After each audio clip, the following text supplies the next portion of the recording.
সালামু আলাইকুম। জীবনে এমন সময় বেশ আসে কখনো আপনি কনফিউশনের মধ্যে থাকবেন, আবার কখনো আপনি ডিপ্রেশনের মধ্যে থাকবেন। দুইটা কিন্তু পুরোপুরি একদম আলাদা। কিভাবে আলাদা সেটা বলছি। কখন আপনি কনফিউশনের মধ্যে থাকবেন যখন দেখবেন পাশাপাশি বিসাইড দুইটা ডিসিশন আপনি আসলে কোনটা থেকে কোনটা চুজ করবেন, এরকম একটা সিচুয়েশন যখন আসবে, মানে মেনি অপরচুনিটিস, অথবা আপনার জন্য কোন ডিসিশনটা গ্রহণ করলে বেটার হয়, এটা আপনি যখন আসলে কনফিউশনে থাকবেন, এটা আপনি বুঝতে পারবেন না যে আমার জন্য কোনটা বেটার।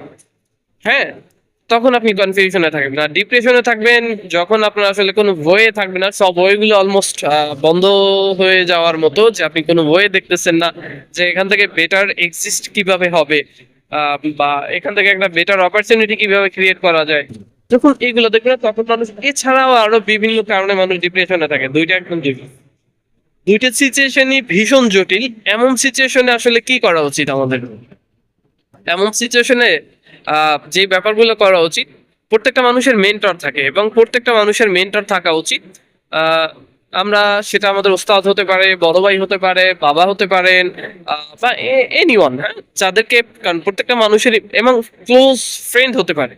প্রত্যেকটা মানুষের মেন্টর থাকে, তখন আপনি আপনার মেন্টর থেকে পরামর্শ নেবেন। আর সবচেয়ে বড় জিনিস, যিনি আপনার সবচেয়ে বড় মেন্টর, তিনি হচ্ছেন আল্লাহ তাআলা।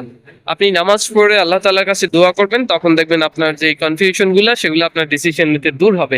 কারণ আপনাকে সৃষ্টি করেছেন আল্লাহ তাআলা। এই এই সমস্যাগুলা যখন আপনার সামনে আসবে, সেগুলো আল্লাহর পক্ষ থেকে। কিন্তু আর এর উত্তম সমাধান যদি আল্লাহ তাআলার কাছ থেকে পেয়ে যান, তখন আসলে এর থেকে বেটার সমাধান কি হতে পারে?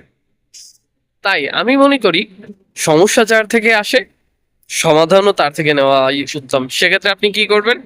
আপনি মাঝরাতে উঠে আল্লাহ তাআলার কাছে দোয়া করবেন, অথবা যখনই আপনি নামাজ পড়বেন আল্লাহ তাআলার কাছে দোয়া করবেন, আল্লাহ এটা আমার জন্য সহজ করে দাও।